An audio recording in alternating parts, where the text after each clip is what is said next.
Hello class, आप सभी का मेरे YouTube चैनल में बहुत बहुत स्वागत है। और मैं हूँ रश्मि सिंह, आपकी टीचर।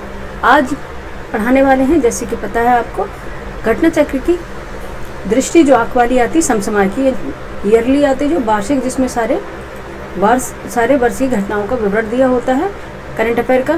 ठीक है, तो इस श्रृंखला में हम एक चैप्टर आपको कंप्लीट करा चुके हैं, जिसमें आपका पॉइंटर के रूप में यानी कि बिंदुवार पूरे साल का करंट अफेयर दिया गया था।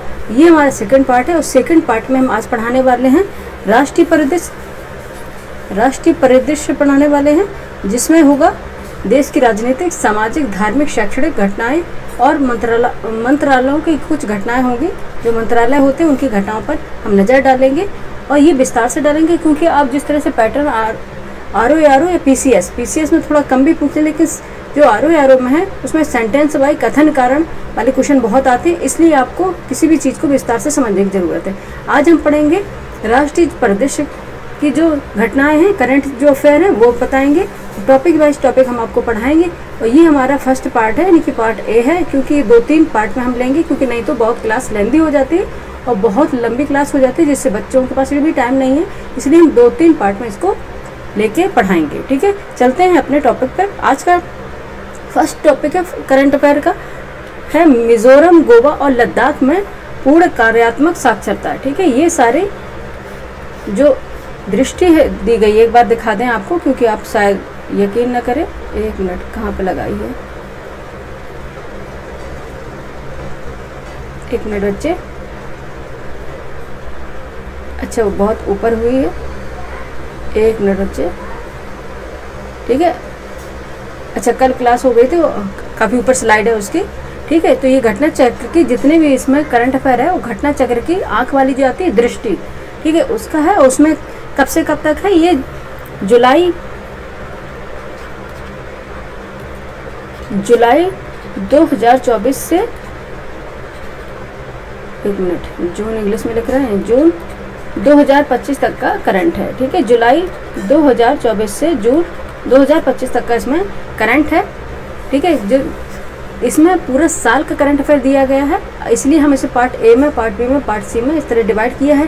पहले हम आज का टॉपिक है राष्ट्रीय परिदृश्य, यानी कि चैप्टर रहेगा, और टॉपिक हम पढ़ा रहे हैं। आज का टॉपिक है मिजोरम, गोवा और लद्दाख में पूर्ण कार्यात्मक साक्षरता। ठीक है, मिजोरम, गोवा और लद्दाख में पूर्ण कार्यात्मक साक्षरता, यानी कि मिजोरम, गोवा और लद्दाख, ठीक है, इनमें क्या है? पूर्ण कार्यात्मक साक्षरता है। पढ़ते हैं विस्तार से। ठीक है, ये क्या था, उसकी हेडिंग थी। अब पढ़ते हैं इसको विस्तार से। भारत सरकार की राष्ट्रीय शिक्षा नीति 2020 ने वर्ष 2030 तक, याद रखना, वर्ष 2030 तक 100% वयस्क साक्षरता प्राप्त करने का महत्वाकांक्षी लक्ष्य रखा है। ठीक है, कब तक रखा है? 2030 तक, याद रखना, 2030 तक 100% 100% वयस्क साक्षरता प्राप्त करने का लक्ष्य रखा है। और उसमें पूर्ण कार्यात्मक कौन सा है? मिजोरम, गोवा और लद्दाख है। ठीक है, इसी संकल्पना को मूर्त रूप देने के लिए स्टेटमेंट में आ सकता है। कब तक रखा है? 2030 तक रखा है। ठीक है, इसी का संकल्पना को मूर्त रूप देने के लिए वर्ष 2022 में उल्लास, यानी ULLAS, Ullas, understanding life long learning for all in society, Nav Bharat Saaksharta Karyakram, new India literacy programme NILP की शुरुआत हुई है, जो 15 वर्ष से अधिक आयु, ये याद रखना, जो 15 वर्ष से अधिक आयु के करोड़ों नागरिक को बुनियादी पढ़ना, लिखना और अंकगणित सिखाने के लिए समर्पित है। कौन सा समर्पित है? कौन सा है वो ऐप? उल्लास है। ठीक है, क्या है इसका नाम? Understanding life long learning for all in society. ठीक है, ये इसका लक्ष्य है, इस संकल्पना का लक्ष्य है, क्या है? 2030 तक 100% साक्षरता लानी है। नेक्स्ट देखते हैं, जो उल्लास है, नव भारत साक्षरता कार्यक्रम के अंतर्गत मिजोरम, गोवा, त्रिपुरा और लद्दाख ने ऐतिहासिक उपलब्धियां हासिल कर अपने अपने क्षेत्र को पूर्ण कार्यात्मक साक्षरता घोषित किया है। ठीक है, किसने कर दिया है? मिजोरम ने, गोवा ने, त्रिपुरा ने। किसके तहत? नव साक्षरता कार्यक्रम के अंतर्गत। कौन सा है ये कार्यक्रम का नाम? उल्लास है। ठीक है, नेक्स्ट है, सरकार ने साक्षरता की परिभाषा को केवल पढ़ना लिखना तक सीमित न रखकर, पहले साक्षरता की परिभाषा क्या थी कि कोई 2 लैंग्वेज में अगर कोई पढ़ना लिखना जानता है तो वो साक्षर है। ठीक है, अब क्या है? पढ़ना लिखना तक सीमित न रहकर जीवन कौशल और संख्या ज्ञान तक विस्तृत किया है, जिससे कार्यात्मक साक्षरता की संख्या दी गई है। ठीक है, पहले सिर्फ लिखना पढ़ने था, अब नहीं, अब क्या है, आपको संख्या का ज्ञान भी होना चाहिए, तभी आप साक्षर हैं। नेक्स्ट देखेंगे, यदि किसी राज्य केंद्र शासित प्रदेश की साक्षरता दर 95% से अधिक है तो उसे पूर्ण कार्यात्मक साक्षर घोषित किया जा सकता है। ठीक है, 95% से अधिक अगर लिटरेसी रेट है तो उसे क्या बोलेंगे, पूर्ण कार्यात्मक साक्षरता घोषित करेंगे। नेक्स्ट है, कार्यक्रम के 5 घटक हैं। ठीक है, 5 घटक कौन कौन से हैं? आधारभूत साक्षरता एवं संख्यात्मक ज्ञान, मौलिक जीवन कौशल और बुनियादी शिक्षा। ठीक है, व्यावसायिक कौशल तथा निरंतर शिक्षा। ठीक है, एक मिनट बच्चे, इसमें हम बताने वाले हैं आपको कि ये टॉपिक है, जो इम्पोर्टेंट टॉपिक है उस पर हम ज़्यादा जोर देंगे। जो ऐसे टॉपिक है कि हाँ पढ़ लेते हैं, मुश्किल से आएगा या नहीं आएगा, तो उस पर कम हमारा ध्यान रहेगा। ठीक है, तो क्या है, कार्यक्रम के 5 घटक कौन कौन से? आधारभूत साक्षरता है, संख्यात्मक ज्ञान है, मौलिक जीवन कौशल है, बुनियादी शिक्षा है, व्यवसायिक कौशल है तथा निरंतर शिक्षा है। ठीक है, ये है। उल्लास क्या है? नव भारत साक्षरता कार्यक्रम के आधिकारिक मानदंडों के तहत मिजोरम आधुनिक भारत का पहला राज्य है। ठीक है, मिजोरम क्या है? आधुनिक भारत का पहला राज्य है की घोषणा 20 मई 2025 को हुई थी, जिसमें पूर्ण कार्यात्मक साक्षरता दर हासिल किया है। ठीक है, पूर्ण साक्षरता दर हासिल की है किसने? मिजोरम ने। नेक्स्ट है, 30 मई 2025 को उल्लास नव Bharat Saaksharta Karyakram new India literacy programme के अंतर्गत गोवा, ठीक है, गोवा क्या है? दूसरा राज्य को आधिकारिक रूप से पूर्ण कार्यात्मक साक्षरता राज्य घोषित किया गया है। ठीक है, पूर्ण कार्यात्मक साक्षर राज्य घोषित किया गया है गोवा को। ठीक है, नेक्स्ट है लद्दाख, जो एक केंद्र शासित प्रदेश है। ठीक है, लद्दाख क्या है? केंद्र शासित प्रदेश, ये आप लोग भी जानते हैं। ने तो इन दोनों से भी पहले मुकाम हासिल कर लिया था। इसने 24 जून 2024 को भारत की पहली पूर्ण साक्षर प्रशासनिक इकाई यूटी बनने का गौरव प्राप्त किया है। ठीक है, किसने? लद्दाख ने। नेक्स्ट है, केरल को ऐतिहासिक रूप से, ठीक है, केरल को ऐतिहासिक रूप से पहला 100% साक्षर राज्य कहा जाता है। 1990 के दशक की संपूर्ण साक्षरता अभियान के बाद, लेकिन उल्लास नव भारत साक्षरता कार्यक्रम के आधिकारिक मानदंडों के तहत मिजोरम आधुनिक भारत का पहला राज्य, इसने पूर्ण कार्यात्मक साक्षरता दर हासिल किया है। जून 2025 में त्रिपुरा तीसरा पूर्ण कार्यात्मक साक्षर राज्य बना है। ठीक है, कब त्रिपुरा बन गया है? एक मिनट, ये बार बार आ जा रहा है। ठीक है, जून 2025 में त्रिपुरा, ये लेटेस्ट है, त्रिपुरा तीसरा पूर्ण कार्यात्मक साक्षर राज्य बना है। ठीक है, कौन सा बना है? त्रिपुरा बना है, पूर्ण कार्यात्मक साक्षर राज्य बना है। नेक्स्ट देखेंगे, नेक्स्ट हमारा टॉपिक है करंट अफेयर का संविधान हत्या दिवस। ठीक है, बहुत ज़्यादा भी चर्चा में है संविधान हत्या दिवस। क्या है संविधान हत्या दिवस? भारत के संविधान के भाग 18 में, आपको पता होगा, भाग 18 में आपातकाल से संबंधित प्रावधानों का उल्लेख किया गया। किस आर्टिकल में है? कॉन्स्टिट्यूशन के किस आर्टिकल में है? इमरजेंसी कॉन्स्टिट्यूशन किस भाग में है और किस आर्टिकल में है, ये भी बताएंगे। भाग कौन सा है? 18 है। ये प्रावधान अनुच्छेद 352 से अनुच्छेद 360 तक वर्णित है। ठीक है, कौन से हैं? अनुच्छेद 352 से लेकर अनुच्छेद 360 तक वर्णित है। भारत या इसके किसी हिस्से की सुरक्षा को खतरा होने की स्थिति में राष्ट्रपति अनुच्छेद 352 के तहत, राष्ट्रपति अनुच्छेद 352 के तहत राष्ट्रीय आपातकाल घोषित कर सकता है। ठीक है, पता है आपको। स्वतंत्रता के बाद से अब तक 3 बार देश में राष्ट्रीय आपातकाल की घोषणा की गई है। ठीक है, सर्वप्रथम भारत चीन युद्ध के दौरान हुए थे 26 अक्टूबर 1962, यानी कि 26 अक्टूबर 1962 से 10 जनवरी 1968 तक देश में आपातकाल घोषित किया गया था। ठीक है, दूसरी बार कब किया था? भारत पाकिस्तान युद्ध के समय हुआ था, तो 3 दिसंबर 1971, यानी 3 दिसंबर 1971 को देश में आपातकाल की घोषणा की गई थी। ठीक है, इस घोषणा के लागू रहने के दौरान ही देश में आपातकाल की एक नई घोषणा कर दी गई थी, 25 जून 1975 को कर दी गई थी। देश के आंतरिक गड़बड़ी के आधार पर, ठीक है, देश के आंतरिक गड़बड़ी के आधार पर यह आपातकाल लागू किया गया था। ठीक है, कब? 25 जून 1975 को। ठीक है, उपर्युक्त दोनों आपातकाल मार्च 1977 में समाप्त घोषित कर दिए गए थे। कब कर दिए थे? 1977 में घोषित कर दिए थे कि अब आपातकाल समाप्त हो गए हैं। स्मरणीय तथ्य इसमें क्या है, याद करने की क्या इसमें है कि प्रधानमंत्री नरेंद्र मोदी ने 25 जून, ठीक, याद आपको करना, 25 जून 2025 को संविधान हत्या दिवस पर लोकतंत्र के रक्षकों को श्रद्धांजलि दी है। ठीक है, संविधान हत्या दिवस कब मनाया है? 25 जून को मनाया गया है। ठीक है, संविधान हत्या दिवस, ठीक है, 25 जून को मनाया गया है, संविधान हत्या दिवस मनाया गया है। ठीक है, ध्यान रखिए, आपको पता होना चाहिए कि केंद्रीय गृह मंत्रालय द्वारा, ठीक है, केंद्रीय गृह मंत्रालय द्वारा 11 जुलाई 2024 को एक अधिसूचना द्वारा इस दिवस को मनाए जाने का निर्णय लिया गया था, जिसे 12 जुलाई 2024 को भारत के राजपत्र में प्रकाशित किया गया, गजट में प्रकाशित किया गया है। नेक्स्ट है, जारी अधिसूचना के अनुसार 25 जून 1975 को आपातकाल की घोषणा के पश्चात तत्कालीन केंद्र सरकार द्वारा सत्ता का घोर दुरुपयोग किया गया और भारत के लोगों पर ज्यादतियां और अत्याचार किए गए। इस दिवस के माध्यम से भारत के लोगों को भविष्य में किसी भी तरह की सत्ता के घोर दुरुपयोग का समर्थन नहीं करने के लिए पुनः प्रतिबद्ध किया गया है। और केंद्रीय गृह मंत्रालय द्वारा जारी प्रेस विज्ञप्ति के अनुसार 25 जून 1975 को आपातकाल, ठीक है, आपातकाल को लागू कर तत्कालीन केंद्र सरकार द्वारा भारत के लोकतंत्र की आत्मा का गला घोटा गया और लाखों लोगों को अकार्य जेल में डाल दिया गया था। ठीक है, ठीक है, इसलिए आपातकाल को का क्या है, एक मिनट बच्चे,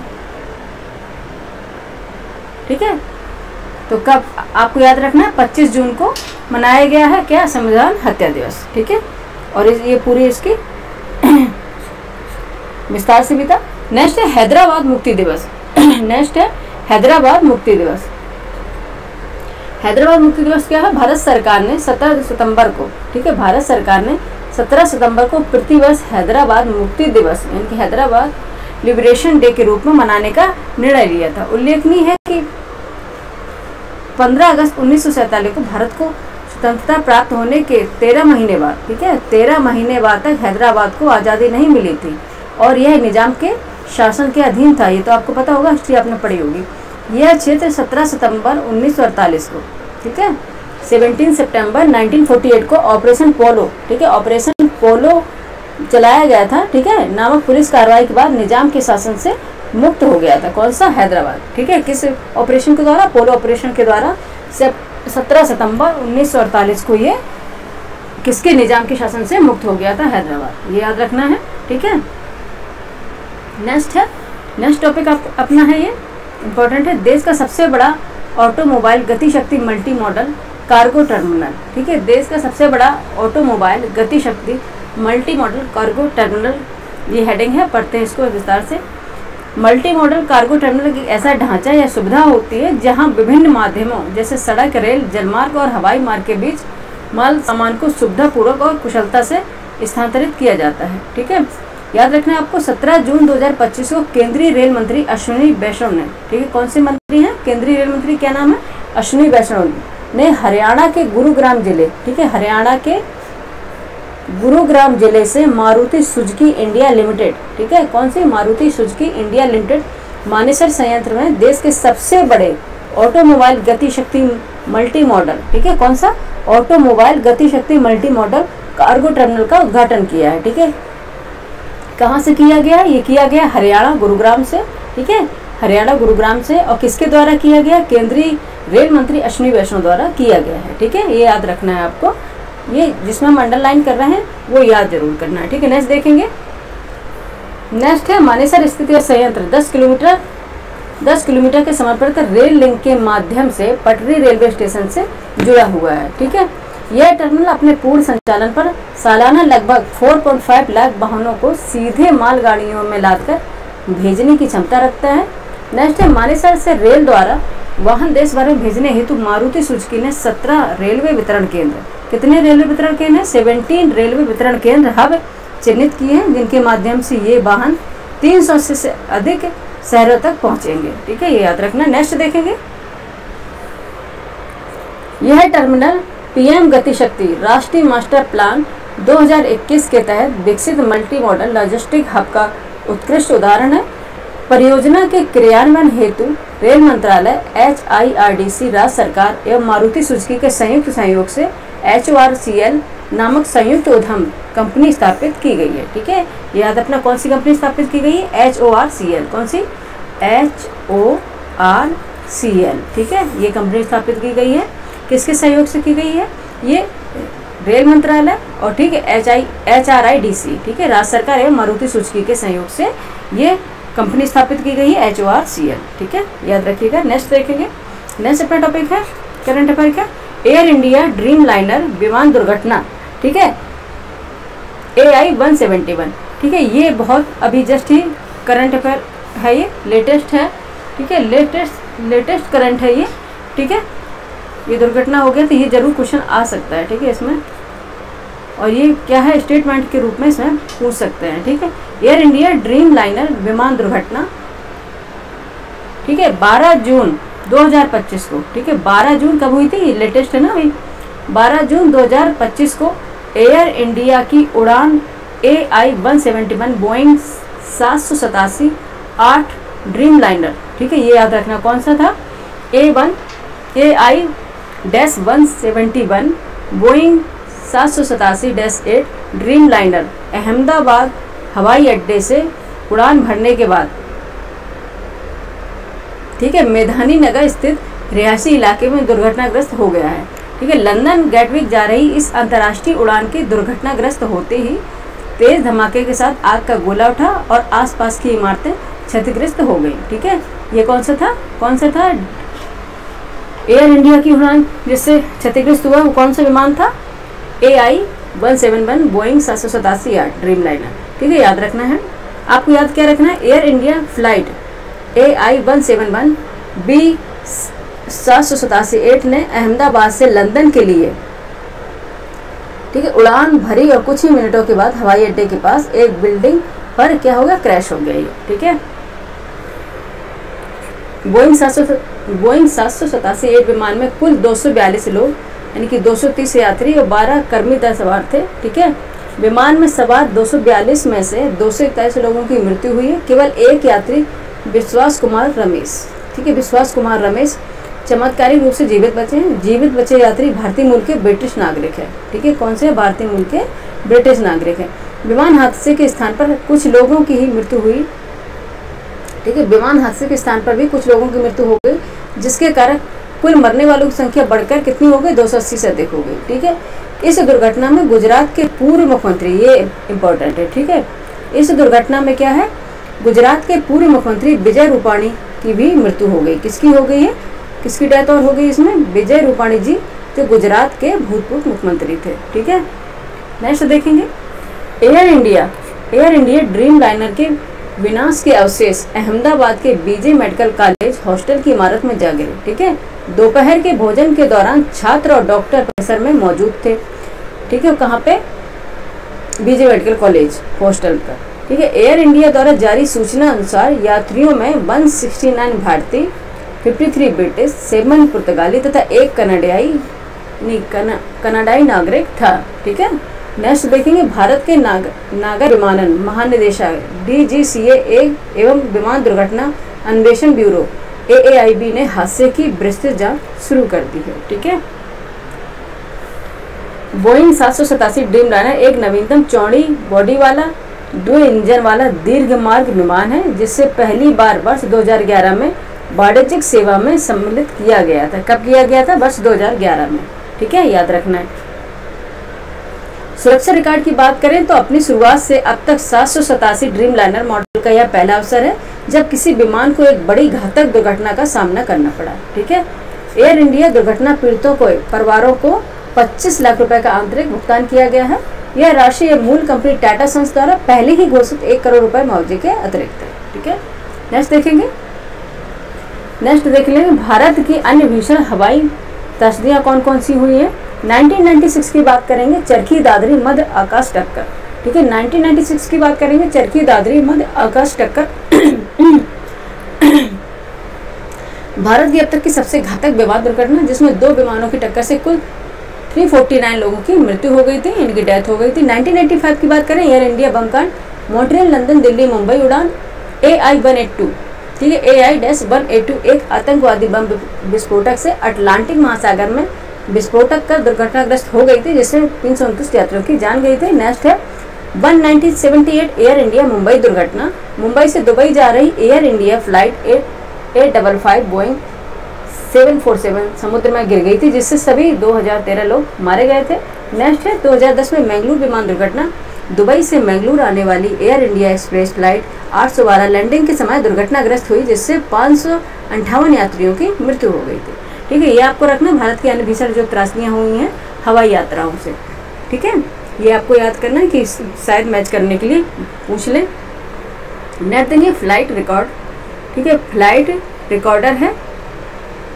ठीक है, फ्लाइट रिकॉर्डर है, यह एक इलेक्ट्रॉनिक रिकॉर्डर उपकरण होता है जिससे विमान, अच्छा इसे पूछ सकता है कि फ्लाइट रिकॉर्डर क्या होता है, क्योंकि जब ये दुर्घटनाग्रस्त हो गया था तो उस समय फ्लाइट रिकॉर्डर भी मिला है। ठीक है, तो क्या होता है, ये इलेक्ट्रॉनिक रिकॉर्डिंग उपकरण होता है जिसे विमानों में लगाया जाता है, जिससे कि विमान दुर्घटना और घटनाओं की जांच में मदद मिल सके। ठीक है, आमतौर पर इसे ब्लैक बॉक्स भी कहा जाता है, किसको, फ्लाइट रिकॉर्डर को। यह डिवाइस दो प्रकार की होती है, फ्लाइट डाटा रिकॉर्डर होता है FDR होता है, और होता है कॉकपिट वॉइस रिकॉर्डर CVR होता है। ठीक है, flight data recorder FDR and cockpit voice recorder CVR होता है।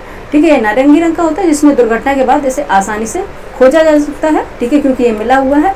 यह क्या है, 1000 डिग्री सेंटीग्रेड से अधिक तक के तापमान को झेल सकता है और 3400 G तक की टक्कर सह सकता है। कौन सा, फ्लाइट रिकॉर्डर। ठीक है, और इसे क्या बोलते हैं, ब्लैक बॉक्स भी बोलते हैं। ठीक है, ये क्या होता है, रिकॉर्ड कर लेता है, फिर जब जो घटना होती है तो उसको ये रिकॉर्ड कर लेता है। ठीक है, ये इंपॉर्टेंट है, इसे याद कर रखना है। ठीक है, पूछ सकते हैं ये। नेक्स्ट है, नेक्स्ट टॉपिक देखेंगे, केंद्र सरकार ने दी जातीय गणना की, ये तो अच्छा इंपॉर्टेंट है, मोस्ट इंपॉर्टेंट क्वेश्चन है, मोस्ट इंपॉर्टेंट करंट अफेयर है। ठीक है, केंद्र सरकार ने दी जातीय जनगणना की अनुमति। ठीक है, केंद्र सरकार ने दी जातीय जनगणना की अनुमति, यानी कि सेंट्रल गवर्नमेंट ने कास्ट वाइज सेंसस को अनुमति दे दी है। ठीक है, जातिगत जनगणना ने, ठीक है, जातिगत जनगणना से आशा है कि देश भर के विभिन्न जाति समूहों की आबादी का सर्वेक्षण करना। ठीक है, कि देश में कितनी जातियां रहती हैं उनका सर्वेक्षण करना।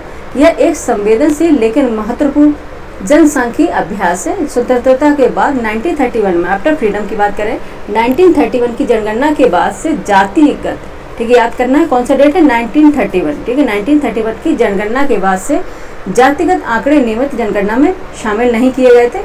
अब केंद्र सरकार ने आगामी जनगणना 2027 में, कब होगी, संसद 2027 में जातियों की गणना करने का ऐतिहासिक निर्णय लिया है, जिससे सामाजिक न्याय की नीतियों को नई दिशा मिल सकेगी। ठीक है, नेक्स्ट है, याद रखना है आपको, जनगणना संघ सूची का विषय है। ठीक है, ये तो मोस्ट इंपॉर्टेंट है, जनगणना किस सूची का विषय है, संघ सूची का विषय है। ठीक है, जनगणना संघ सूची का विषय है। संविधान के अनुच्छेद 246 7वीं अनुसूची, ठीक है, संविधान के अनुच्छेद 246 246 7वीं अनुसूची और सूची 69 में। ठीक है, कब दिया है उस सूची, यानी कि 7वीं अनुसूची है संविधान की, किसमें है, 246 में, उसकी सूची में 69 में जनगणना संघ का विषय है, ये बताया गया। ठीक है, जनगणना अधिनियम 1948 एवं नियम 1990 के तहत, ठीक है, 1990 के तहत इसे प्रतिबंधित किया जाता है। ठीक है, इसे क्या किया जाता है, प्रबंधित किया जाता है। ठीक है, एक बार रिवाइज कर लिए, जनगणना क्या है, संघ सूची का विषय है। संविधान का अनुच्छेद 246 के तहत 7वीं अनुसूची में, सूची 69 यानी कि शेड्यूल में 69 में दिया गया है, जनगणना अधिनियम 1948 एवं नियम 1990 के तहत इसे प्रबंधित किया गया है। 16 जून 2025, ठीक है, 16 जून 2025 को भारत की जनसंख्या की जनगणना वर्ष 2027 के दौरान दिए जाने की अधिसूचना जारी की गई है गजट में।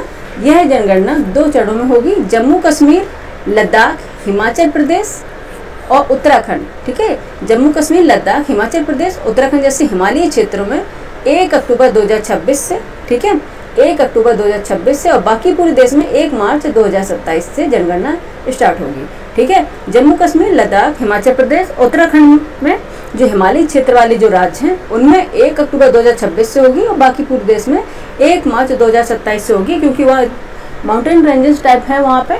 ठीक है, हिली एरियाज हैं, तो वहाँ पे पहले स्टार्ट कर दिए, क्योंकि वहाँ जनगणना कराना थोड़ा मुश्किल काम है। ठीक है, नेक्स्ट देखेंगे, नेक्स्ट इंपॉर्टेंट है, मोस्ट इंपॉर्टेंट, चिनाब रेल पुल। चिनाब रेल पुल विश्व का सर्वाधिक ऊंचा रेलवे आर्च ब्रिज। ठीक है, चिनाब रेल पुल विश्व का सर्वाधिक ऊंचा रेलवे आर्च ब्रिज, ये इंपॉर्टेंट करंट है। ठीक है, चिनाब, यहाँ पे हम स्टार लगाएंगे। ठीक है, चिनाब रेल पुल, ठीक है, चिनाब रेलवे पुल भारत के केंद्र शासित प्रदेश जम्मू और कश्मीर के रियासी जिले में रियासी जिले में स्थित चिनाब नदी पर बना है। ठीक है, ये तो आपको पता होगा, चिनाब नदी पर बना है। यह एक रेलवे पुल है। यह विश्व का सर्वाधिक ऊंचा रेलवे आर्च ब्रिज है। ठीक है, सर्वाधिक ऊंचा क्या है? आर्च ब्रिज है। आर्च ब्रिज देखा ना, आर्क पे ये पूरा रखा हुआ है, इसलिए आर्च ब्रिज है। इसकी ऊंचाई क्या है? 359 मीटर है। ठीक है, नदी तल से है इसकी ऊंचाई। इस पुल की कुल लंबाई होगी लगभग 1315 मीटर है इसकी लंबाई। ठीक है, यह पुल भारतीय रेलवे की उधमपुर, ठीक है, यह पुल क्या है?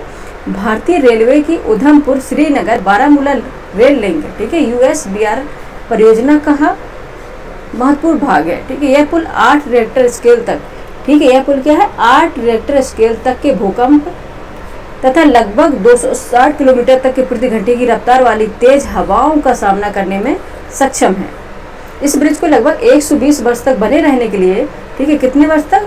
120 वर्ष, ठीक है, 120 ईयर्स, यानी कि 120 वर्ष तक बने रहने के लिए निर्मित किया गया है। यह भारतीय इंजीनियरिंग की एक महत्वपूर्ण उपलब्धि भी है। नेक्स्ट देखेंगे, ठीक है, नेक्स्ट देखेंगे 6 जून 2025 को भारतीय प्रधानमंत्री नरेंद्र मोदी द्वारा चिनाब रेलवे पुल का उद्घाटन किया गया। ठीक है, 6 जून 2025 को, ठीक है, किसके द्वारा किया गया? PM द्वारा इसका उद्घाटन किया गया है। इस पुल को क्या है? कोंकण रेलवे कॉर्पोरेशन, इस पुल को कोंकण रेलवे कॉर्पोरेशन और भारतीय संस्थानों जैसे IITS तथा भारतीय रक्षा अनुसंधान एवं विकास संगठन DRDO के सहयोग से निर्मित एवं विकसित किया गया। ये इंपॉर्टेंट है। ठीक है, किसके सहयोग से किया गया है? IIT तथा DRDO के सहयोग से निर्मित किया गया है। ठीक है, IITs तथा DRDO के सहयोग से निर्मित किया गया है। ठीक है, कौन सा? आर्च ब्रिज, चेन में जो आर्च ब्रिज, चिनाब जो रेलवे पुल है वो वाला। ठीक है, आर्च ब्रिज ये निर्मित किया गया। इस पुल में स्ट्रक्चरल स्टील का उपयोग किया गया है, जिसमें, ठीक है, जिससे यह 10 डिग्री से लेकर 40 डिग्री सेल्सियस तक तापमान सहन कर सकता है। कि इसकी स्ट्रक्चरल डिटेलिंग के लिए सबसे अत्याधुनिक यानी टेक्ला सॉफ्टवेयर का इस्तेमाल किया गया है, जिससे डिज़ाइन और निष्पादन में उच्च स्तर की सटीकता संभव हुई है। ठीक है, ये विस्तार से समझना जरूरी था। चिनाब रेल पुल को इतना तो नहीं आएगा, 1486 करोड़ रुपए की परियोजना लागत के साथ निर्मित किया गया है। इस परियोजना को उद्देश्य जम्मू और कश्मीर क्षेत्र के सामाजिक आर्थिक विकास को बढ़ावा देना तथा रणनीतिक दृष्टि से महत्वपूर्ण कनेक्टिविटी सुनिश्चित करना है। ठीक है, रियासी जिले में बक्कल और कौरी के मध्य बना यह आर्च ब्रिज कटरा से बनिहाल तक के लिए एक महत्वपूर्ण संपर्क है। कहाँ? कटरा से बनिहाल तक। ठीक है, ये कनेक्ट करता है। चिनाब रेल पुल एफिल टावर से लगभग, ठीक है, याद रखना है, चिनाब रेल पुल एफिल टावर से लगभग 35 मीटर अधिक ऊंचा है। ठीक है, चिनाब रेल पुल एफिल टावर से लगभग 35 मीटर अधिक ऊंचा है। ठीक है, वर्ष 2003 में तत्कालीन प्रधानमंत्री अटल बिहारी वाजपेयी की सरकार द्वारा इस ब्रिज को बनाने की मंजूरी प्रदान की गई थी। याद रखें कि इसी दिन प्रधानमंत्री ने भारत के पहले केबल स्टे रेल ब्रिज अंजी ब्रिज का भी उद्घाटन किया है। ठीक है, किसका किया? 2 उद्घाटन उन्होंने एक साथ किए हैं, एक ही दिन में। कब किया है? इसी दिन प्रधानमंत्री ने भारत के पहले केबल स्टे रेल ब्रिज अंजी ब्रिज का भी उद्घाटन किया है। ठीक है, नेक्स्ट देखेंगे।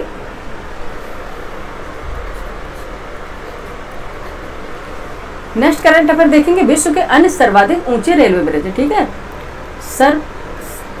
सर्वाधिक ऊंचे ब्रिज देखेंगे। विश्व के अन्य सर्वाधिक ऊंचे रेलवे ब्रिज कौन कौन से हैं? फर्स्ट है दादुहे रेलवे ब्रिज चुआनजांग। ठीक है, Daduhe railway bridge Chuanjiang, Daduhe railway bridge Chuanjiang, Sichuan चीन। ठीक है, जैसा कि नाम है इसका, सिचुआन चीन में है, इनकी चाइना में है। ऊंचाई इसकी 380 मीटर है। ये आर्च ब्रिज नहीं है। ठीक है, ये आर्च ब्रिज नहीं है। नेक्स्ट देखेंगे नाजीहे रेलवे ब्रिज। ठीक है, नाजीहे रेलवे ब्रिज गुइझोउ, ये भी चीन में है। गुइझोउ ये भी चीन में है। ऊंचाई इसकी 310 मीटर है।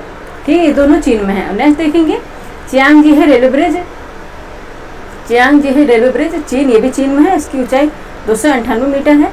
नेक्स्ट है बेइपांगजियांग रेलवे ब्रिज किंगलोंग। ठीक है, बेइपांगजियांग रेलवे ब्रिज किंगलोंग चीन के किंगलोंग में स्थित है। ये सभी चीन के ही है। ठीक है, 295 मीटर है। लेकिन अभी जो भारत में बना है सबसे ऊंचा, यानी कि वर्ल्ड का सबसे ऊंचा रेलवे ब्रिज है। ठीक है, चिनाब नदी पर बना हुआ है।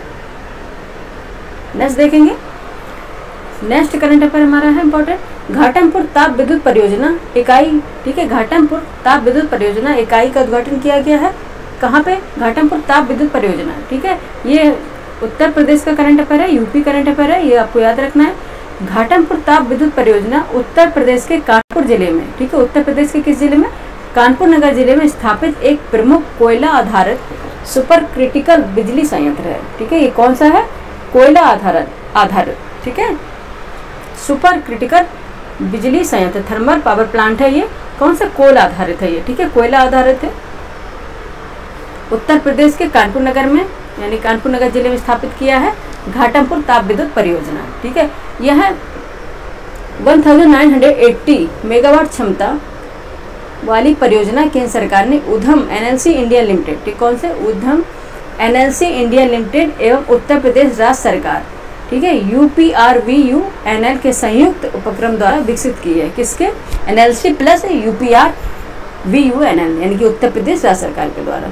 ठीक है, नेक्स्ट याद रखना आपको, 30 मई 2025 को भारतीय प्रधानमंत्री नरेंद्र मोदी द्वारा उत्तर प्रदेश के कानपुर नगर में स्थित घाटमपुर ताप विद्युत परियोजना, ठीक है, 3 × 660 मेगावाट की इकाई फर्स्ट 660 मेगावाट राष्ट्र को समर्पित की है। किसके द्वारा हुई है ये, पीएम नरेंद्र मोदी द्वारा। ठीक है, नेक्स्ट देखेंगे, याद रखना ये कहा घाटमपुर है, घाटमपुर ताप विद्युत परियोजना ये उत्तर प्रदेश के कानपुर नगर जिले में स्थापित की गई है और ये क्या है, कोल आधारित थर्मल पावर प्लांट है।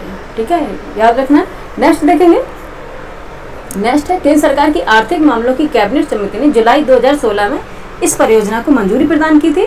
ठीक है, इसे कब की थी, इसको 2016 में इस परियोजना को मंजूरी प्रदान की गई थी। इसे नेवली उत्तर प्रदेश पावर लिमिटेड, ठीक है, Neyveli Uttar Pradesh power limited NUPPL नामक संयुक्त उद्यम कंपनी संचालित करती है। ठीक है, जिसमें एनएलसी इंडिया की 51% है, एनएलसी इंडिया की 51% है एंड UPRVUNL की 49। ठीक है, इसमें एनएलसी का कितना भाग है, 51% है और UPRVUNL की 49% हिस्सेदारी है इसमें। ठीक है, घाटमपुर परियोजना से उत्पन्न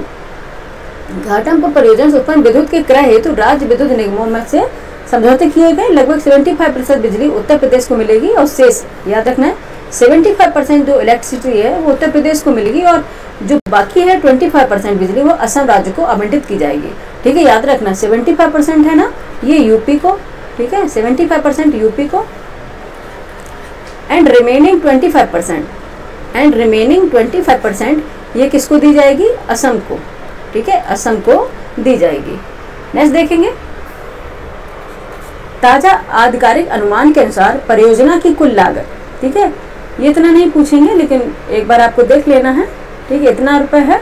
इस परियोजना की शेष 2 इकाइयों के बीच 2026 तक प्रारंभ होने की उम्मीद है। इस परियोजना की शेष 2 इकाइयाँ हैं वो यह 2026 तक स्टार्ट होने की संभावना है।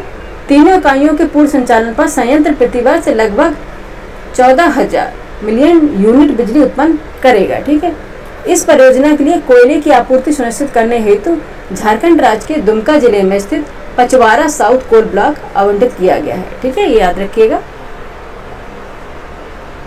नेक्स्ट देखते हैं। ठीक है, नेक्स्ट करंट अफेयर, लोक माता देवी अहिल्याबाई महिला सशक्तिकरण महासम्मेलन 2025। टॉपिक है लोक माता देवी अहिल्याबाई महिला सशक्तिकरण महासम्मेलन 2025। 31 मई 2025 को प्रधानमंत्री नरेंद्र मोदी ने, ठीक है, नरेंद्र मोदी जी ने मध्य प्रदेश की राजधानी भोपाल में लोक माता देवी अहिल्याबाई होलकर जो थी अहिल्याबाई महिला सशक्तिकरण महासम्मेलन में भाग लिया। यह आयोजन मालवा की प्रसिद्ध महारानी देवी अहिल्याबाई होलकर की 300वीं जयंती यानी कि 300 जयंती के उपलक्ष्य में आयोजित किया गया था। कौन सी, 300, ठीक है, 30वीं जयंती। याद रखना, सम्मेलन में प्रधानमंत्री देवी अहिल्याबाई को समर्पित एक स्मारक डाक टिकट तथा 300 रुपए के मूल्य का विशेष स्मारक सिक्का जारी किया है। 300 रुपए के सिक्के पर अहिल्याबाई होलकर का चित्र उत्कीर्ण किया गया है। 300 रुपए मूल्य वर्ग के सिक्का भारत के सिक्का इतिहास में पहली बार जारी हुआ है, जिसे कोलकाता टकसाल से ढाला गया है। किससे, कोलकाता टकसाल से ढाला गया है।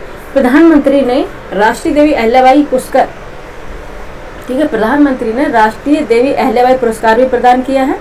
यह राष्ट्रीय पुरस्कार एक महिला कलाकार को जनजातीय लोक एवं पारंपरिक कलाओं में उत्कृष्ट योगदान के लिए दिया गया है।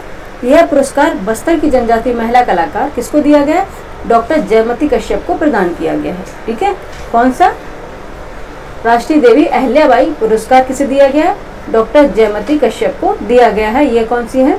यह कि बस्तर जिले की एक जनजाति महिला है, ठीक है, इन्हें दिया गया, एक कलाकार है, ये डॉक्टर जयमती कश्यप को प्रदान किया गया है।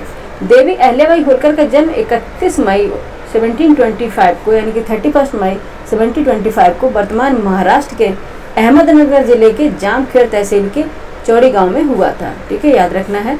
महाराष्ट्र के अहमदनगर जिले के जामखेड़ तहसील के चौड़ी गांव में हुआ था। नेक्स्ट देखेंगे, शासनकाल 1767 से 1795 तक रहा है इनका, जिसमें इन्होंने लगभग 3 दशकों तक मालवा पर न्यायपूर्ण एवं कुशल शासन किया था, ठीक है। किसने? अहल्याबाई होलकर ने। अहल्याबाई ने राज्य की बागडोर संभालने की अपनी राजधानी महेश्वर नर्मदा तट पर स्थित को साहित्य, संगीत, कला एवं उद्योग के केंद्र के रूप में विकसित किया था। अहल्याबाई 18वीं शताब्दी में स्त्री शिक्षा, विधवा पुनर्विवाह, बाल विवाह निषेध जैसे विचारों के अग्रदूत थी। उन्होंने अपने राज्य में महिला सेना इकाई बनाकर महिलाओं को शस्त्र व प्रशासन का, यानी कि शस्त्र और प्रशासन का प्रशिक्षण दिलवाया था। इतिहास में उन्हें इस शासका के रूप में याद किया जाता है जिसमें लड़कियों की शादी की न्यूनतम आयु बढ़ाने, महिलाओं को पैतृक संपत्ति में अधिकार दिलाने, अच्छा, ठीक है, ये आपको याद रखना, जिससे लड़कियों की शादी की न्यूनतम आयु बढ़ाने, महिलाओं को पैतृक संपत्ति में अधिकार दिलाने और विधवा विवाह का समर्थन करने जैसे कदम उठाए थे इतिहास में उन्होंने, ठीक है। कौन सी थी? प्रधानमंत्री ने अहल्याबाई होलकर के सम्मान में पुण्य श्लोक अहल्याबाई देवी होलकर महिला स्टार्टअप योजना, कौन सी योजना? अहल्याबाई होलकर महिला स्टार्टअप योजना वर्ष 2024 में प्रारंभ की, जो महिला उद्यमियों को आर्थिक सहायता प्रदान करेगी। इंदौर के अंतर्राष्ट्रीय हवाई अड्डे का नाम भी उनके सम्मान में रखा गया। दार्शनिक महारानी की उपाधि से सम्मानित अहल्याबाई का 13 अगस्त 1975 को निधन हो गया था। याद रखना कब हुई थी इनकी डेट? 13 अगस्त 1795 को इनकी डेथ हुई थी। नेक्स्ट देखेंगे, नेक्स्ट करंट अफेयर और नेक्स्ट टॉपिक हमारा है ताप्ती बेसिन मेगा रिचार्ज परियोजना, ठीक है, ताप्ती बेसिन मेगा रिचार्ज परियोजना, ठीक है, इतना इंपॉर्टेंट नहीं है, ठीक है। ताप्ती बेसिन मेगा रिचार्ज परियोजना 2 राज्यों मध्य प्रदेश एवं महाराष्ट्र की संयुक्त पहल है, ठीक है, मध्य प्रदेश एवं महाराष्ट्र की संयुक्त पहल है, जिसका उद्देश्य जल संकट से जूझ रहे क्षेत्रों में भूजल स्तर बढ़ाकर सिंचाई एवं पेयजल आपूर्ति को बढ़ाना है। कौन सी योजना है? ताप्ती बेसिन मेगा रिचार्ज परियोजना है ये, ठीक है। याद क्या रखना है आपको? 10 मई 2025 को मध्य प्रदेश और महाराष्ट्र द्वारा, ठीक है, मध्य प्रदेश MP संयुक्त किसकी परियोजना है? मध्य प्रदेश और महाराष्ट्र की। मध्य प्रदेश और महाराष्ट्र द्वारा ताप्ती बेसिन मेगा रिचार्ज परियोजना, Tapti basin mega recharge project TDMRP को संयुक्त रूप से क्रियान्वित करने के लिए एक समझौता ज्ञापन पर मध्य प्रदेश के मुख्यमंत्री मोहन यादव, कौन से मुख्यमंत्री? मध्य प्रदेश के मोहन यादव जी, और महाराष्ट्र के मुख्यमंत्री कौन से हैं? देवेंद्र फडणवीस, ठीक है, कौन से? देवेंद्र फडणवीस ने हस्ताक्षर किए, ठीक है। ताप्ती बेसिन मेगा रिचार्ज परियोजना परंपरागत बांध निर्माण से हटकर भूजल पुनर्भरण जल द्वारा संरक्षण को प्रोत्साहन करती है, यानी कि दोबारा से रिचार्ज करती ग्राउंड वाटर को, ठीक है। परियोजनाओं के तहत ताप्ती नदी की 3 धाराओं का विकास कर अतिरिक्त वर्षा जल को भूजल पुनर्भरण किया जाएगा। इसलिए ताप्ती बेसिन मेगा रिचार्ज परियोजना को आधिकारिक द्वारा विश्व की सबसे बड़ी ताप्ती बेसिन मेगा रिचार्ज परियोजना को आधिकारिक द्वारा विश्व की सबसे बड़ी भूजल पुनर्भरण योजना कहा जाता है, ठीक है, कहा गया। किसको? ताप्ती बेसिन। इसको अच्छा ताप्ती रिवर है, इसका ओरिजिन है, इसकी सहायक नदियाँ ये आपको देख लेना है, ठीक है, ताप्ती नदी की। और ये आप तो पता है ताप्ती, और ये कहाँ से कहाँ गिरती है, ये अपने को पता है, कहाँ मुहाना बनाती, ये सब आप एक बार देख लीजिएगा, आप पता होगा। नर्मदा ताप्ती तो आपको पता ही होगा, ठीक है। TDMRP कृषि एवं पेयजल दोनों समस्याओं का समाधान एक साथ करने के लिए डिजाइन की गई है, ठीक है।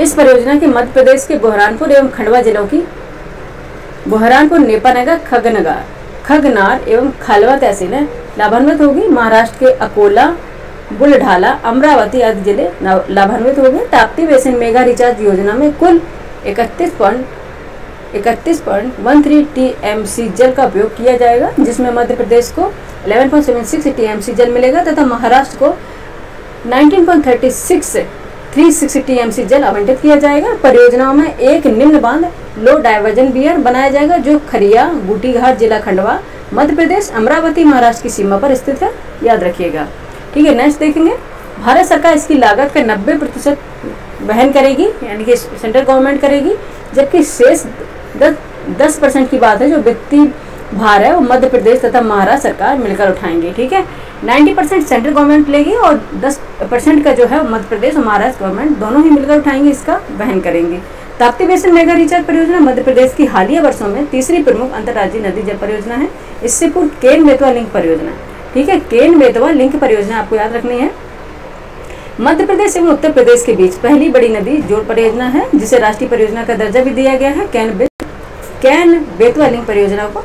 और दूसरी है पार्वती काली सिंध चंबल लिंक परियोजना है, मध्य प्रदेश एवं राजस्थान के बीच है ये, ठीक है, जिसे संशोधित कर पूरी राजस्थान नहर परियोजना ERCP के साथ जोड़ा जाएगा, यानी जोड़ा गया है।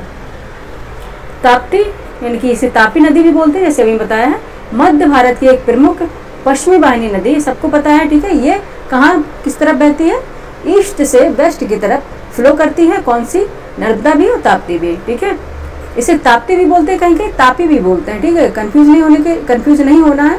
ताप्ती और तापी दोनों ही इसको बोलते हैं। यह मध्य प्रदेश के बैतूल जिले के मुल्ताई क्षेत्र में, ठीक है, यह मध्य प्रदेश के बैतूल जिले के मुल्ताई क्षेत्र में सतपुड़ा पर्वत से निकलकर लगभग 724 किलोमीटर दूरी तक बहती है, ठीक है, याद रखना है। ये मध्य प्रदेश के बैतूल जिले के मुल्ताई क्षेत्र से सतपुड़ा पर्वत से निकलकर, कहाँ इसका ओरिजिन होता है, सतपुड़ा पर्वत से ये निकलती है और 724 किलोमीटर दूरी तक यह बहती है, ठीक है। नर्मदा के बाद ताप्ती भारत की दूसरी सबसे लंबी पश्चिम की ओर बहने वाली नदी है, ठीक है।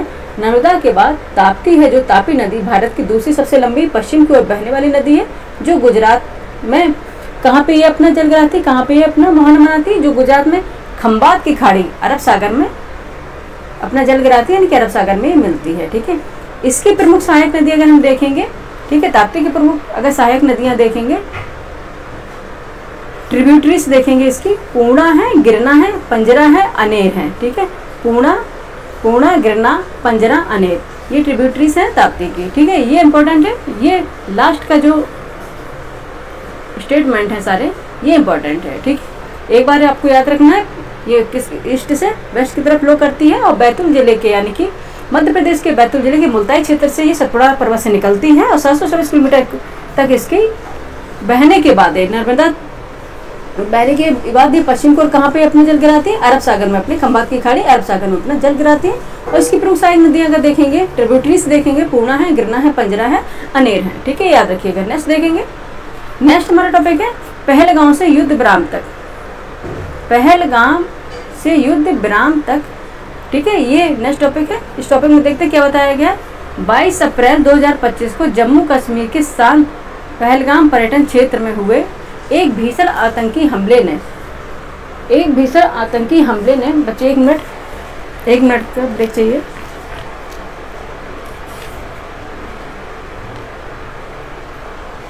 ठीक है, ओके, स्टार्ट कर लेते हैं। कहाँ पे आए थे, 22 अप्रैल 2025 को जम्मू कश्मीर के शांत पहलगाम पर्यटन क्षेत्र में हुए एक भीषण आतंकी हमले में पूरे भारत को झकझोर दिया, ये आपको पता होगा।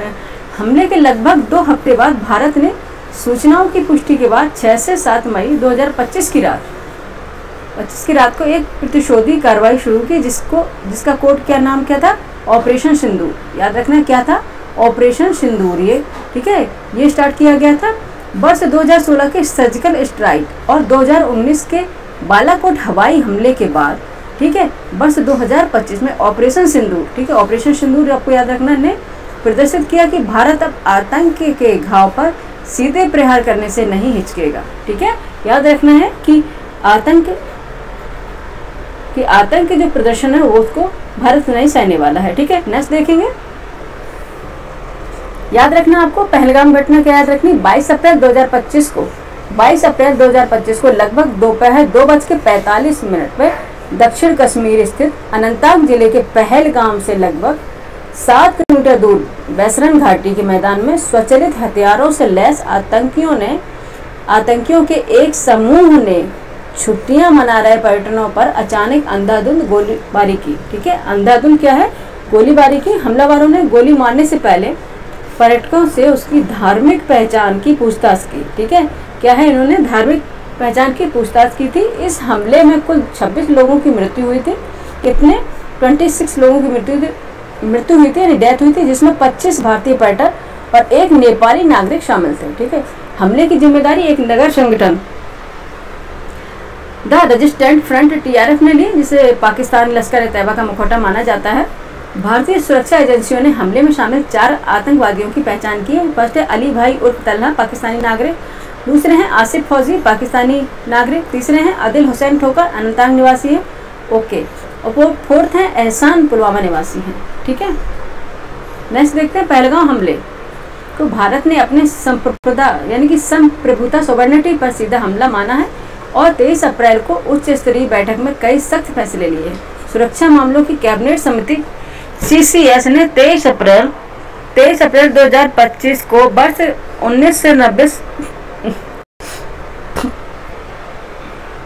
1990 की सिंधु जल संधि स्थगित करने का औपचारिक निर्णय लिया है। साथ ही एकीकृत चेक पोस्ट अटारी वाघा सीमा द्वारा तत्काल प्रभाव से बंद करने का निर्णय लिया है। सार्क वीजा छूट योजना SVC यानी कि CVS वीजा के तहत पाकिस्तानी नागरिकों की भारत यात्रा को प्रतिबंधित कर दिया। नेक्स्ट देखेंगे, प्रधानमंत्री नरेंद्र मोदी ने 29 अप्रैल को 3 सेनाओं प्रमुखों और राष्ट्रीय सुरक्षा सलाहकार के साथ बैठक में सशस्त्र बलों को पूरी छूट दे दी है कि वे हमले के दोषियों को दंडित करने हेतु उपयुक्त समय और स्थान चुनकर कार्रवाई करें। थल सेना, वायुसेना और खुफिया एजेंसियों के साथ समन्वय बैठकें हुई, जिनमें सीमा पार जवाबी कार्रवाई की योजना को अंतिम रूप दे दिया गया।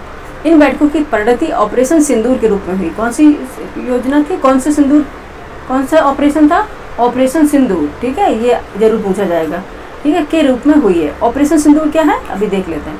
22 अप्रैल 2025 के पहलगांव हमले के जवाब में भारतीय सुरक्षा बलों ने 607 मई 2025 की रात को ऑपरेशन सिंदूर शुरू किया है।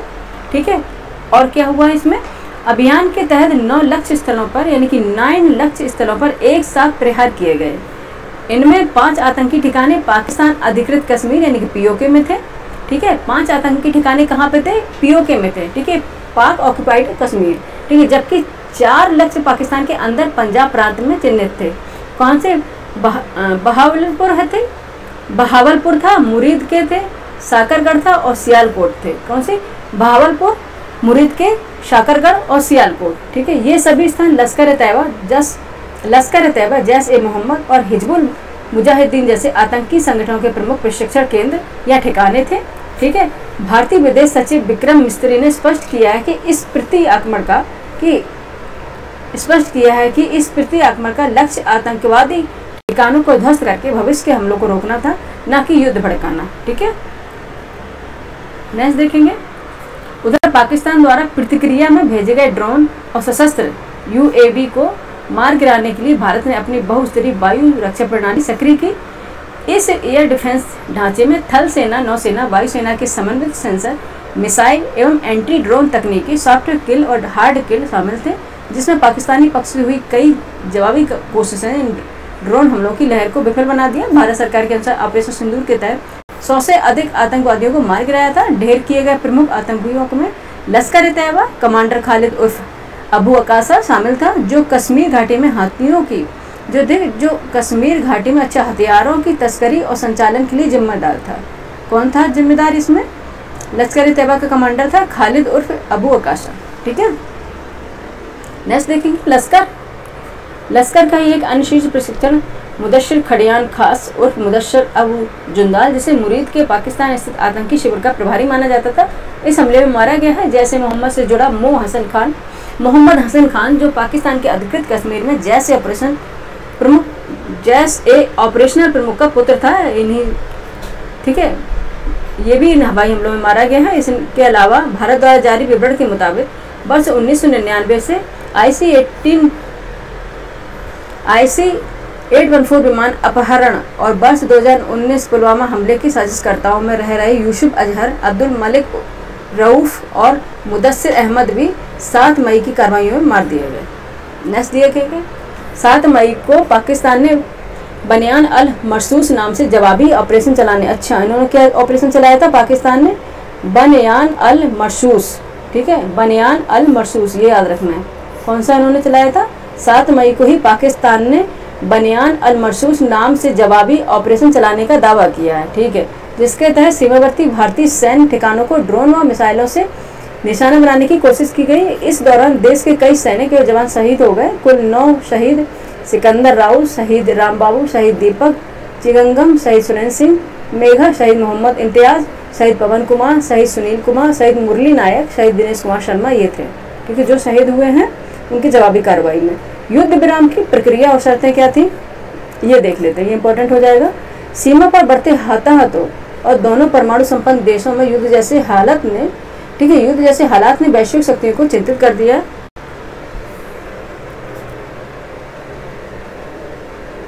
10 मई 2025 को पाकिस्तानी सेना के director general of military operation DGMO major general Kausif Abdullah ने भारतीय DGMO left general Rajiv Ghai को आपात हॉटलाइन कॉल करके युद्ध विराम सीजफायर का प्रस्ताव किया। इस बीच इस बातचीत में पाक अधिकारी ने बताया कि अमेरिका के विदेश मंत्री मार्को रूबियो ने पाकिस्तान सेना प्रमुख से बात कर तनाव घटाने को कहा, अर्थात पाकिस्तान उच्च स्तर पर संघर्ष विराम के लिए तैयार था। युद्ध विराम की घोषणा व स्थिति कई दौर की गुप्त वार्ताओं के बाद 10 मई की रात दोनों देशों में आधिकारिक तौर पर युद्ध विराम की घोषणा की गई है। ठीक है, दोनों पक्ष, बाकी बहुत विस्तार से, दोनों पक्ष 10 मई 2025 को 5 बजे IST 16:30 PKT से प्रभावी होगा जमीन पर हवा में। ये तो इतना नहीं है इंपॉर्टेंट। प्रधानमंत्री ने 12 मई 2025 को 8, ठीक है, हाँ ये इंपॉर्टेंट। प्रधानमंत्री ने 12 मई 2025 को 8 बजे साय अपने संबोधन में 4 सिद्धांत उद्घोषित किए। कौन से 4 सिद्धांत थे? जवाब भारत की शर्तों पर दिया जाएगा, ठीक है, परमाणु ब्लैकमेल स्वीकार नहीं होगा, और थर्ड थे आतंक शरणदाता राज्य सह आपराधिक माने जाएंगे, और खून और पानी एक साथ नहीं बहेगा। ठीक है, पाकिस्तानी सीमा पर हमारे जिस पर BSF जवान पूर्णम कुमार शाह को पकड़ लिया गया, उसे 14 मई 2025 को छोड़ भी दिया गया था। 17 मई 2025 को केंद्र सरकार ने ऑपरेशन सिंदूर और भारत की सीमा पर आतंकवाद के खिलाफ जारी लड़ाई के संदर्भ में 7 सर्वदलीय प्रतिनिधिमंडल बनाया था, और 59 संसद सदस्यों वाले 7 समूह को 32 देशों संयुक्त राष्ट्र सुरक्षा परिषद के सदस्यों सहित प्रमुख साझेदार देश का दौरा करेंगे। ठीक है, निम्नलिखित संसद सदस्य 7 प्रतिनिधि मंडलों का नेतृत्व करेंगे। शशि थरूर कांग्रेस से, रविशंकर प्रसाद भाजपा से, संजय कुमार झा जदयू से हैं, बैजयंत पांडा भाजपा से है, करीमोजी करुणानिधि DMK, सुप्रिया सुले NSP, श्रीकांत, ये सब उनका सिंधे शिवसेना से हैं, ये दौरा करेंगे। तब उनका क्या है, ठीक है। नेक्स्ट देखते हैं, ऑपरेशन सिंदूर में प्रयुक्त भारतीय हवाई बल IAF हथियार प्रणालियाँ कौन कौन सी थी? ठीक है, कौन कौन सी थी? फर्स्ट है, अब बच्चे जो इम्पोर्टेंट रहेगा सिर्फ वही हम इसमें स्कैन करेंगे, और बहुत ज़्यादा विस्तार से जो दिया गया वो स्कैन नहीं करेंगे, इसमें आपका टाइम जाया होता है और हमारा भी। ठीक है, ऑपरेशन सिंदूर में प्रयुक्त भारतीय हवाई बल IAF हथियार प्रणालियाँ। फर्स्ट है दसॉल्ट राफेल लड़ाकू विमान। प्रमुख विशेषताएं क्या है इसकी? Spectra electronic warfare system, active electronically स्कैड अरे EASA रडार। ठीक है, सेकंड है scalp storm shadow cruise missile, यूरोपीय MBDA है। ठीक है, थर्ड है hammer highly agile modular munition accidental change, उत्पत्ति फ्रांस सैफ्रन में हुई है। ब्रह्मोस क्रूज मिसाइल, उत्पत्ति भारत रूस संयुक्त उद्यम ब्रह्मोस एयरस्पेस से हुई है। ठीक है, नेक्स्ट देखेंगे भारतीय सेना हथियार प्रणालियाँ कौन कौन सी हैं। फर्स्ट में देखेंगे स्काई स्ट्राइकर लोइटिंग म्यूनिशन, उत्पत्ति Bharat Israel Elbit system alpha design, ये हुई है। सेकंड है IAI हरोप लाइटिंग म्यूनिशंस, उत्पत्ति इजराइल भारत में निर्मित घटकों के साथ हुई है। नेक्स्ट देखेंगे भारतीय वायु रक्षा प्रणालियाँ पाकिस्तानी प्रतिशोध से बचाने के लिए S-400 ट्रायम्फ सुदर्शन चक्र है। ठीक है, जिसे बोलते हैं सुदर्शन चक्र S-400 ट्रायम्फ, उत्पत्ति रूस भारतीय सेना के लिए अनुकूलित है। आकाश सरफेस टू एयर मिसाइल है, उत्पत्ति भारत DRDO द्वारा की गई है।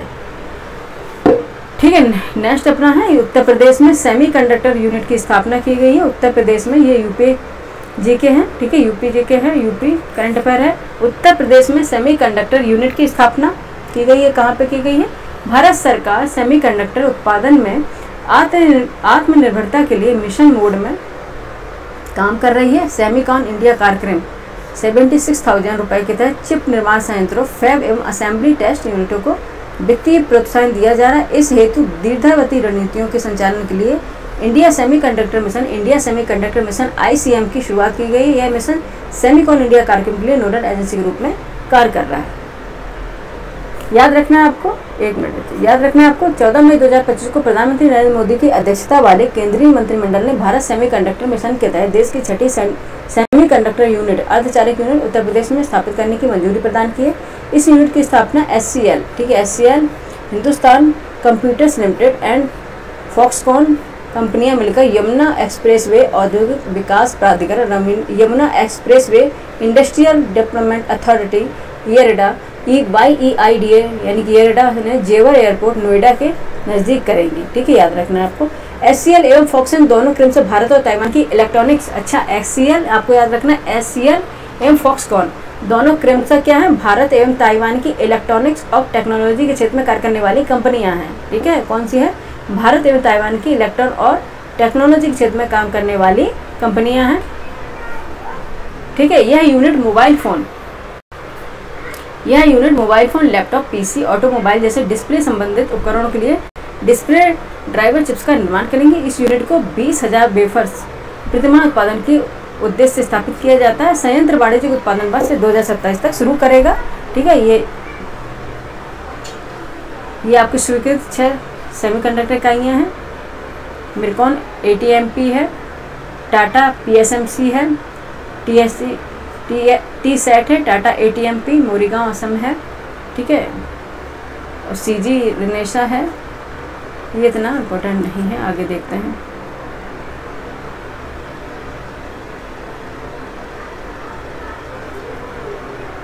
ठीक है, नेक्स्ट है इम्पोर्टेंट, वो इतना इम्पोर्टेंट नहीं था बच्चे, ज़्यादा टाइम लेने से मतलब नहीं था, ये इम्पोर्टेंट है। ठीक है, जन सुरक्षा योजना के 10 वर्ष, ठीक है, जन सुरक्षा योजना के 10 वर्ष कंप्लीट हुए हैं। 2015 से 2025 क्या हुए हैं, कंप्लीट हुए हैं अभी।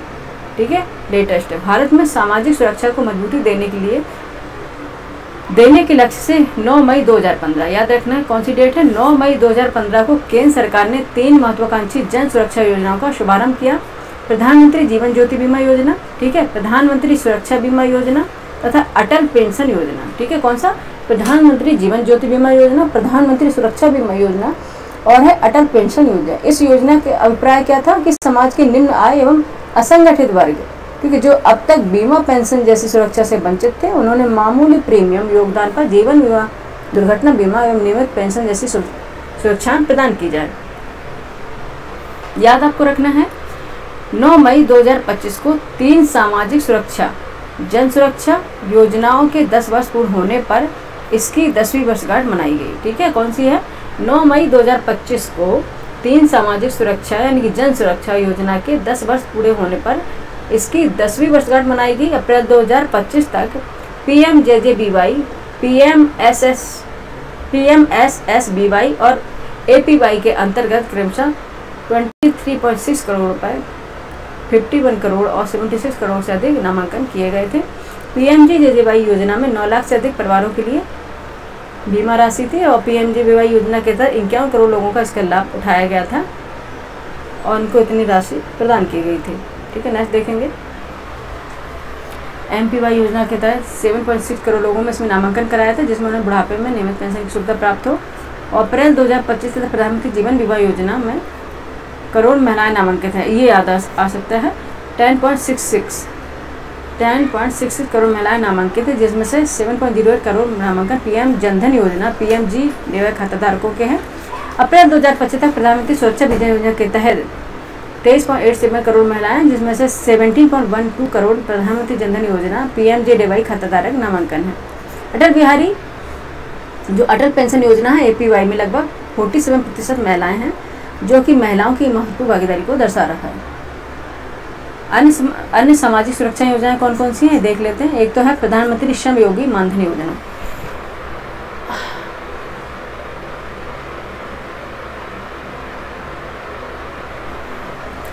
कौन कौन सी हैं देखेंगे। अन्य सामाजिक सुरक्षा योजनाएं कौन कौन सी है देख लेते हैं। प्रधानमंत्री स्टार लगा लेंगे, प्रधानमंत्री श्रम योगी मानधन योजना PMSYM 2019, ठीक है, कब 2019 में स्टार्ट हुई थी, श्रम एवं रोजगार मंत्रालय द्वारा स्टार्ट की गई थी। नेक्स्ट है व्यापारियों और स्वरोजगार व्यक्तियों के लिए NPS ट्रेडर्स यानी कि व्यापारी 2019 में शुरू की गई थी, श्रम एवं रोजगार मंत्रालय द्वारा की गई थी। नेक्स्ट है पीएम किसान है। पीएम किसान 2019 कृषि एवं किसान कल्याण मंत्रालय द्वारा स्टार्ट की गई थी। और नेक्स्ट है प्रधानमंत्री मातृ वंदना योजना, ठीक है। नेक्स्ट है प्रधानमंत्री मातृ वंदना योजना PMMBY 2017 महिला एवं बाल विकास मंत्रालय द्वारा शुरू की गई थी, ठीक है, याद रखना है। नेक्स्ट है राष्ट्रीय स्वास्थ्य मिशन, ठीक है। राष्ट्रीय स्वास्थ्य मिशन है NHM 2013 में स्टार्ट हुई थी। कब है? 2013 में स्टार्ट हुई थी। स्वास्थ्य एवं परिवार कल्याण मंत्रालय।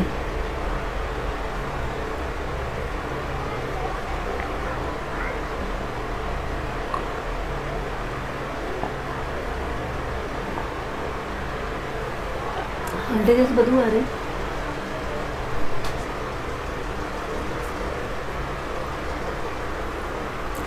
राष्ट्रीय स्वास्थ्य मिशन NHM 2013 स्वास्थ्य एवं परिवार कल्याण मंत्रालय। नेक्स्ट जननी सुरक्षा योजना JSY 2005 में स्टार्ट हुई थी, स्वास्थ्य एवं परिवार कल्याण मंत्रालय द्वारा।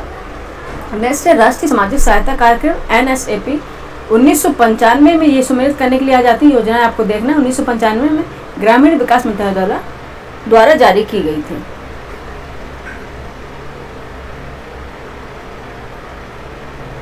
ठीक है। नेक्स्ट देखते हैं प्रधानमंत्री जीवन ज्योति बीमा योजना, ठीक है। प्रधानमंत्री जीवन ज्योति बीमा योजना PMJJBY, ठीक है। प्रधानमंत्री जीवन ज्योति बीमा योजना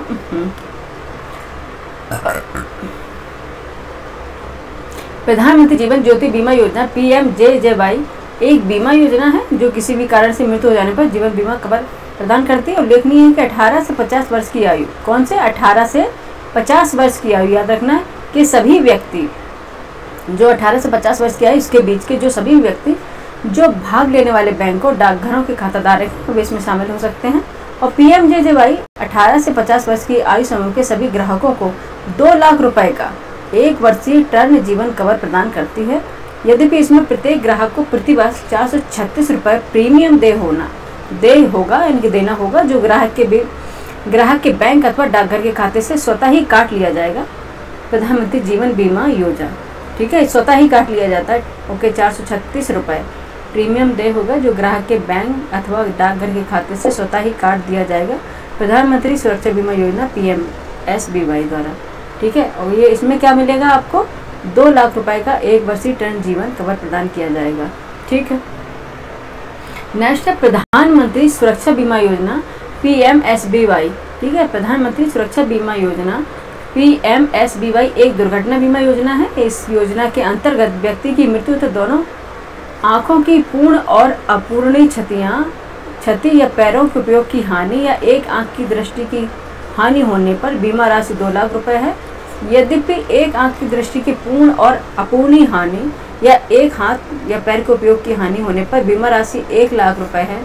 ओके, इस योजना के तहत 18 से 70 वर्ष, इसमें 18 से 70 वर्ष है की आयु के बीच प्रति व्यक्ति सदस्य को प्रति वर्ष 20 रुपये प्रीमियम होगा, ठीक है, 20 रुपये प्रीमियम होगा, ठीक है, ये सही है। अटल पेंशन योजना, अटल पेंशन योजना APY क्या है? अटल पेंशन योजना APY क्या है? अटल पेंशन योजना APY भारत के नागरिकों के लिए असंगठित क्षेत्र के श्रमिकों एवं केंद्रित एवं पेंशन योजना है। भारत का कोई भी नागरिक ग्राहक जिसकी उम्र 18 से 40 वर्ष के बीच हो अटल पेंशन योजना की शामिल हो सकता है। अटल पेंशन योजना के अंतर्गत प्रत्येक ग्राहक को 60 वर्ष की आयु पूर्ण होने के बाद मृत्यु पर्यंत 1000 रुपये प्रति माह से लेकर 5000 रुपये प्रति माह की न्यूनतम पेंशन की गारंटी ग्राहकों द्वारा योगदान के आधार पर दी जाएगी, ठीक है। नेक्स्ट देखेंगे। ओके, ठीक है, यहाँ पे हमारा करंट अफेयर जो हम विस्तार से पढ़ा रहे हैं वो कंप्लीट हुआ ये एक पार्ट में, क्योंकि अगर पूरा कराएंगे तो फिर एक मैराथन जैसा हो जाएगा, 8-10 घंटे लग जाएंगे। 2 पार्ट इसमें और लेके आएंगे तो ये कंप्लीट हो जाएगा। करंट अफेयर आपका नेशनल जो करंट अफेयर है, राष्ट्रीय जो करंट अफेयर है वो आपका कंप्लीट हो जाएगा, ठीक है। आप लोग बताएं कि आपकी क्लास कैसी लगी, ठीक है। इस तरह से हम आपको पूरा ईयरली जो करंट अफेयर है, समसामयिकी है, घटना चक्र की दृष्टि पूरा कंप्लीट करा देंगे, ठीक है। और आपको अच्छे से विजन हो इसलिए इसको PPT के रूप में बनाया गया है, ठीक है, ना कि स्कैन किया गया है। PPT के रूप में बना के इसको आपके सामने दिखा रहे हैं जिससे कि आप अच्छे से इसे पढ़ पाएँ, ठीक है। आपको ये क्लास कैसी लगी ज़रूर बताइएगा। लाइक कीजिए, सब्सक्राइब कीजिए, शेयर कीजिए, लोगों को जोड़िए जिससे हमारा भी मनोबल बढ़े, जिससे हमें भी एनर्जी मिले, अच्छे संचय कंटेंट बनाने के लिए हम मोटिवेटेड हों। थैंक यू फॉर वॉचिंग बच्चों। पढ़ते रहें, जा भी रहें और कमेंट करते रहें, लाइक करें।